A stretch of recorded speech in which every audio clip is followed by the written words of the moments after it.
ആകാശവാണി. നമസ്കാരം. പ്രാദേശിക വാർത്തകൾ വായിക്കുന്നത് ശ്രീലത.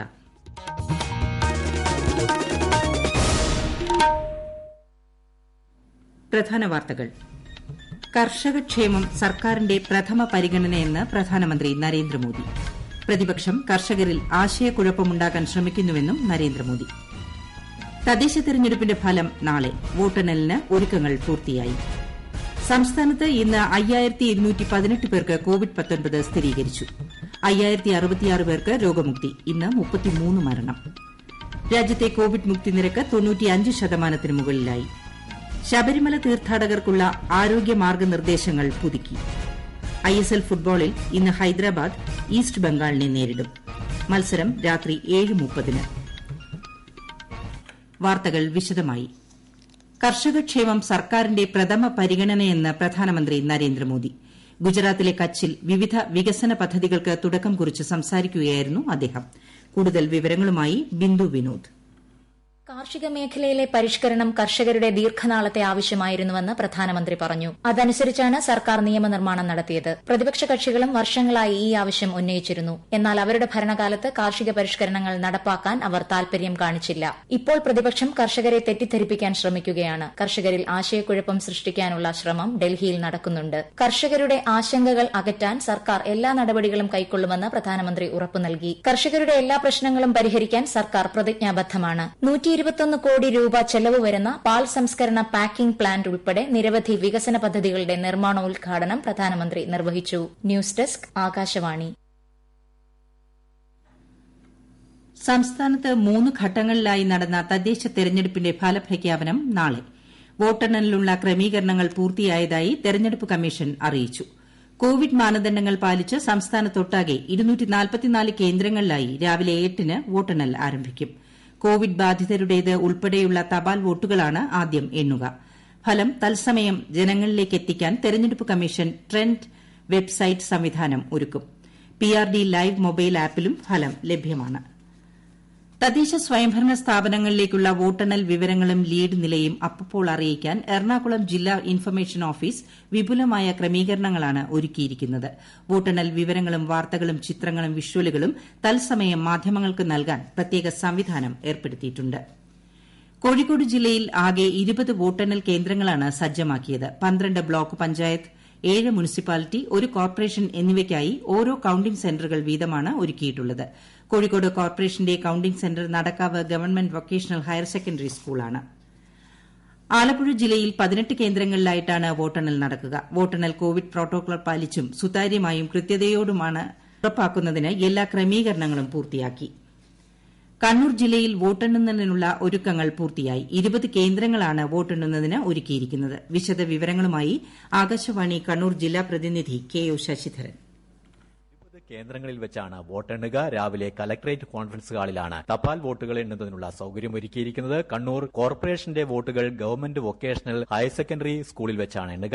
ആകെയുള്ള 9 നഗരസഭകളിൽ 8 എണ്ണത്തിലാണ് ഇത്തവണ തെരഞ്ഞെടുപ്പ് നടന്നത്. മട്ടന്നൂർ നഗരസഭയുടെ കാലാവധി അവസാനിക്കാത്തതിനാൽ മട്ടന്നൂരിൽ ഇത്തവണ തെരഞ്ഞെടുപ്പുണ്ടായിരുന്നില്ല. തളിപ്പറമ്പ്, കൂത്തുപറമ്പ്, തലശ്ശേരി, പയ്യന്നൂർ, ഇരിട്ടി, പാനൂർ, ശ്രീകണ്ഠപുരം, ആന്തൂർ എന്നീ നഗരസഭകളിലെ വോട്ടുകൾ അതത് കേന്ദ്രങ്ങളിൽ വെച്ച് എണ്ണും. 11 ബ്ലോക്ക് പഞ്ചായത്ത് കേന്ദ്രങ്ങളിൽ വെച്ചാണ് ജില്ലാ പഞ്ചായത്ത് ഡിവിഷനുകളുടെയും ഇതുപോലെ ബ്ലോക്ക് പഞ്ചായത്തുകളുടെയും ഗ്രാമപഞ്ചായത്തുകളുടെയും വോട്ടുകൾ എണ്ണുക. കല്യാശ്ശേരി, പയ്യന്നൂർ, തളിപ്പറമ്പ്, ഇരിക്കൂർ, കണ്ണൂർ, എടക്കാട്, തലശ്ശേരി, കൂത്തുപറമ്പ്, പാനൂർ, ഇരിട്ടി, പേരാവൂർ എന്നീ ബ്ലോക്ക് പഞ്ചായത്ത് കേന്ദ്രങ്ങളിൽ വെച്ചായിരിക്കും ഈ വോട്ടുകൾ എണ്ണുക. 71 ഗ്രാമപഞ്ചായത്തുകളാണ് ജില്ലയിലുള്ളത്. ആകെയുള്ള 24 ജില്ലാ പഞ്ചായത്ത് ഡിവിഷനുകളിൽ 23 എണ്ണത്തിലാണ് വോട്ടെടുപ്പ് നടന്നത്. തില്ലങ്കേരി ഡിവിഷനിൽ സ്ഥാനാർത്ഥിയുടെ മരണത്തെ തുടർന്ന് വോട്ടെടുപ്പ് മാറ്റുകയായിരുന്നു.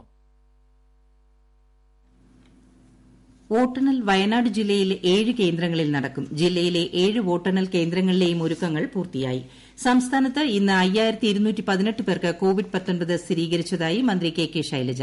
കോട്ടയം 758, തൃശൂർ 712, എറണാകുളം 617, തിരുവനന്തപുരം 430, കൊല്ലം 419, പത്തനംതിട്ട 404, മലപ്പുറം 377, പാലക്കാട് 349, ആലപ്പുഴ 322, വയനാട് 281, കോഴിക്കോട് 276, കണ്ണൂർ 149, ഇടുക്കി 104, കാസർഗോഡ് 20 എന്നിങ്ങനെയാണ് ജില്ലകളിൽ ഇന്ന് രോഗബാധ സ്ഥിരീകരിച്ചത്. 33 മരണങ്ങളാണ് കോവിഡ്-19 മൂലമാണെന്ന് ഇന്ന് സ്ഥിരീകരിച്ചത്. 5066 പേരുടെ പരിശോധനാ ഫലം നെഗറ്റീവായി. ടെസ്റ്റ് പോസിറ്റിവിറ്റി നിരക്ക് 9.24 ആണ്. കൊച്ചിയിൽ വീട്ടുജോലിക്കാരി ഫ്ളാറ്റിൽ നിന്നും വീണു മരിച്ച സംഭവത്തിൽ വീട്ടുടമസ്ഥനെതിരെ പോലീസ് കേസെടുത്തു. നിയമവിരുദ്ധമായി തടങ്കലിൽ വയ്ക്കുക, ഭീഷണി, ചൂഷണം എന്നീ കുറ്റങ്ങൾക്കാണ് കേസെടുത്തിരിക്കുന്നത്. ശബരിമല തീർത്ഥാടനത്തോടനുബന്ധിച്ച് കോവിഡ് രോഗികളുടെ എണ്ണം കൂടുന്ന സാഹചര്യത്തിൽ ആരോഗ്യവകുപ്പ് മാർഗ്ഗനിർദ്ദേശങ്ങൾ പുതുക്കി. തീർത്ഥാടകരുടെ എണ്ണം ഒരു നിശ്ചിത സംഖ്യയിലേക്ക് പരിമിതപ്പെടുത്തണം.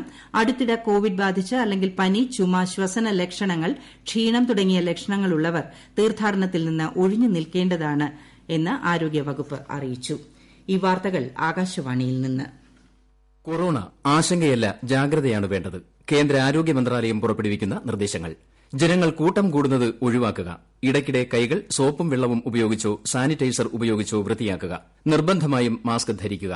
പനിയോ ചുമയോ ശ്വാസതടസ്സമോ തുടരുന്ന സാഹചര്യത്തിൽ വൈദ്യസഹായം തേടുക. കൊറോണയെ സംബന്ധിച്ച വിവരങ്ങൾക്ക് ആരോഗ്യ മന്ത്രാലയത്തിന്റെ 1075ലും ദിശയുടെ 1056ലും ബന്ധപ്പെടാം. രാജ്യത്തെ കോവിഡ് രോഗമുക്തി നിരക്ക് 95.12% ഉയർന്നു. ഉയർന്ന കോവിഡ് കേസുള്ള രാജ്യങ്ങളിലെ ഏറ്റവും ഉയർന്ന രോഗമുക്തി നിരക്കുകളിൽ ഒന്നാണിത്. ആകെ രോഗമുക്തരുടെ എണ്ണം 94 ലക്ഷം കവിഞ്ഞു. എറണാകുളം SRV സ്കൂളിന്റെ 175ാം വാർഷികവും ആഗോള സംഗമവും ഈ മാസം 20-ന് ഉപരാഷ്ട്രപതി എം വെങ്കയ്യ നായിഡു ഓൺലൈനിലൂടെ ഉദ്ഘാടനം ചെയ്യും. സ്കൂളിന്റെ ഓൾഡ് സ്റ്റുഡന്റ്സ് അസോസിയേഷന്റെ നേതൃത്വത്തിലാണ് ശതോത്തര പ്ലാറ്റിനം ജൂബിലി ആഘോഷം നടക്കുക. പ്രമുഖ മാധ്യമപ്രവർത്തകൻ ഡി വിജയമോഹന്റെ നിര്യാണത്തിൽ മുഖ്യമന്ത്രി പിണറായി വിജയൻ അനുശോചിച്ചു. ദേശീയ രാഷ്ട്രീയത്തിലെ ഗതിവിഗതികൾ വസ്തുനിഷ്ഠമായി മലയാളി വായനക്കാർക്ക് പറഞ്ഞുകൊടുത്ത പ്രഗത്ഭനായ പത്രപ്രവർത്തകനായിരുന്നു ഡി വിജയമോഹനെന്ന് മുഖ്യമന്ത്രി അനുശോചന സന്ദേശത്തിൽ പറഞ്ഞു.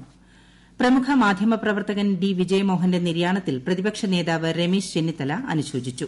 ദേശീയവും അന്തർദേശീയവുമായ വിഷയങ്ങളെക്കുറിച്ച് ആഴത്തിലുള്ള അറിവുള്ള ആളായിരുന്നു അദ്ദേഹമെന്ന് ശ്രീ ചെന്നിത്തല അനുശോചന സന്ദേശത്തിൽ പറഞ്ഞു.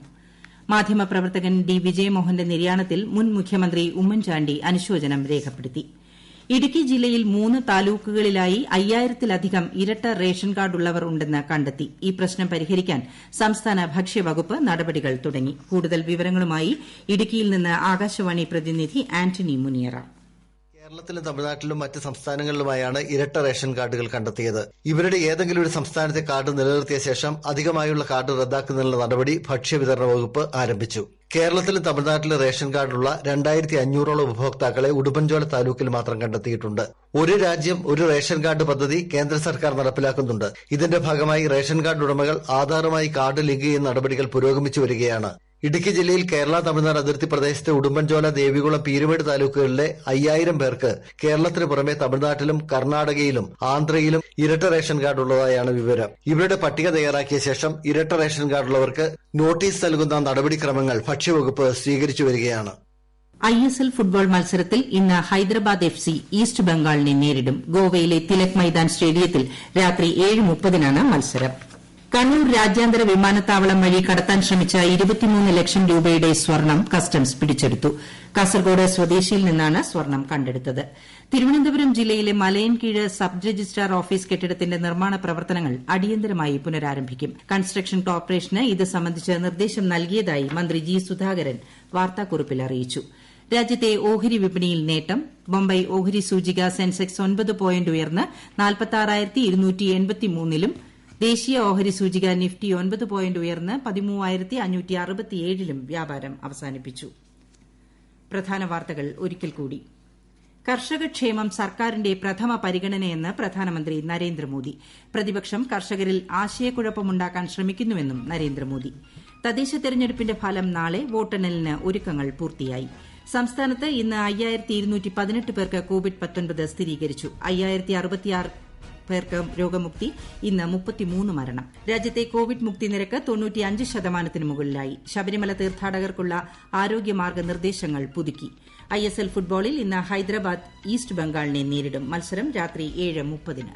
വാർത്തകൾ കഴിഞ്ഞു. ആകാശവാണി വാർത്തകളും വാർത്താധിഷ്ഠിത പരിപാടികളും all India radio news Thiruvananthapuram എന്ന യൂട്യൂബ് ചാനലിൽ ലഭ്യമാണ്.